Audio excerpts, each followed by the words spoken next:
நீங்கள் நான் வந்து எனக்காக அதை சொல்ல வேண்டாம்.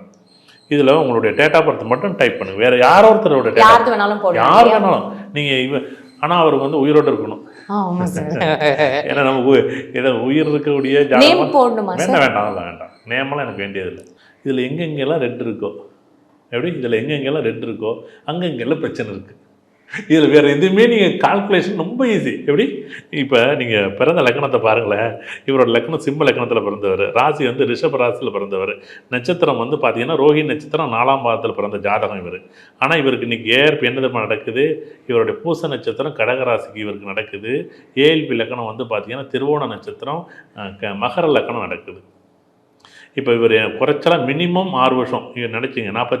38 வயசில் 39 வயசில் 6 வருஷம் காலம் இவர் ஜாதகர் கடன் சார்ந்தும் வழக்கு சார்ந்தும் நோய் சார்ந்தும் இருப்பார்.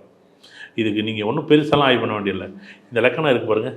வருமானம் சம்மந்தப்பட்ட ஒரு கேள்வி இருக்கும், முயற்சி சம்மந்தப்பட்ட ஒரு கேள்வி இருக்கும், 8ஆம் வீடு சம்மந்தப்பட்ட இருப்பு சம்மந்தப்பட்ட கேள்வி இருக்கும், தொழில் சம்மந்தப்பட்ட கேள்வி இருக்கும், மூத்த சகோதரம் சம்மந்தப்பட்ட லாபம் சம்மந்தப்பட்ட ஒரு கேள்வி இருக்கும். இது சம்மந்தப்பட்ட பிரச்சனை இருக்கான இருக்குது.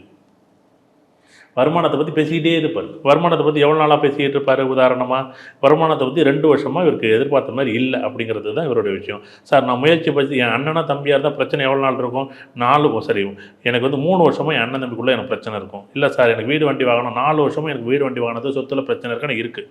நான் 4 வருஷமாக சொத்தில் தேவையில்லாமல் எனக்கு எது வீடு எனக்கு நான் சார் 4 வருஷத்தில் நான் வீடு கட்டினேன்னா நீ தேவையில்லாமல் 4 வருஷத்தில் போய் அந்த வீட்டில் கடியெடுத்து வச்சு 4 வருஷம் நீ விளங்கவே இல்லைன்னு நான் சொல்லுவேன்.